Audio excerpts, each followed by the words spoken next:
Ito ang pananghalian ng aking mga amo't alaga ngayong araw na to. Ako nga pala si Jasmine, ang kadama ng Saudi Arabia, Middle East. So dito guys sa aking amo, ang lahama prawn at ang judge na hiniwa-hiwa na ay pinakukuluan bago igisa sa bawang sibuyas.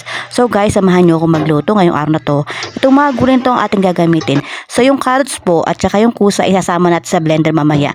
Mas magiging masarap at masustansyang ating makarona pagkahaluan natin ng gulay. Maghihiwa muna ako ngayon ng ating bawang sibuyas para sa ating pagigisa sa lahama prawn at dijaj na gagamitin natin para sa ating macaroni spaghetti.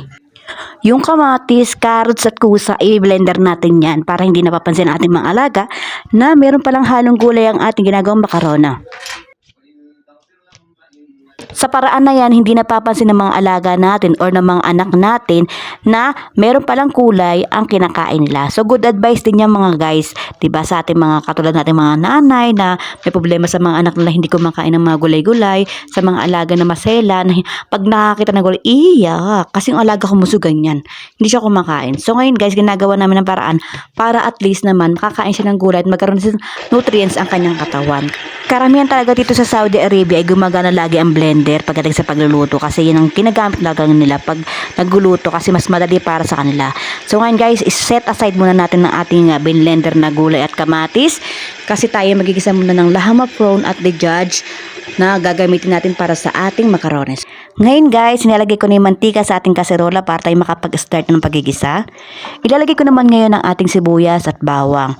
So gigisa natin siya maigi, hayaan natin siya mag golden brown hanggang sa lumabas ang kanyang aroma. Aroma talaga day, may ganun pa, wala lang char. So ngayon guys, after natin yung igisa, ala chef muna tayo. Alugin natin ba para mag ala chef ba ang datingan natin, o diba bongga? O chef pa ng datingan. So after nyan, ilalagay naman natin ang nating lahama prawn na pinakuloan natin kanina. Tinanggal natin tubig, hindi natin sinama. At isabay na rin natin ang ating manok na pinakuloan kanina. So yung pinakasabaw na manok na yan ay iset aside natin para sa ating sabaw mamaya. So ngayon guys, igisa natin yan. Lagyan na tayo ng baharat, tomato sauce, baharat powder, garlic powder, onion powder, smoked paprika, sweet paprika, ano pa ba nilagay ko dyan, mixed powder, pamintang durog, at saka nahuli dyan yung mila at saka yung nagdagdag pa ako ng konting garlic powder. So nilagay na rin natin ang ating blender na tomato na may carrots at guza. So maglalagay na ako ngayon ng ating magic sarap. At ilalagay na rin natin ang ating bell pepper na hiniwa kanina. Nakalimutan ko i-blender kanina. Nagsyunga-syungahan lang ang kadama nyo. Tapos lagay tayo ng konting garlic powder kasi hindi ako nakontento. At asin, natabangan ako kanina. So ngayon guys, halu-haluin na natin siya ng maigi at makita natin ang texture.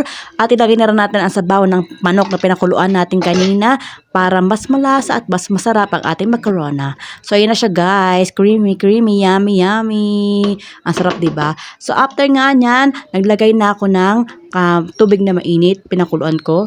At nilagyan ko ng mantika at asin para sa ating pasta. At ito na nga kumukulo ng ating tubig na pinakulo natin kanina. So lagay natin ang ating pasta. Hati natin sa tatlo kasi yan ang gusto nila. Ayaw nilang mahaba. Gusto ni madam ay nahati sa tatlo ang ating macarona. So ngayon guys, isang balot lang niluto ko kasi hindi naman sila ganun karami.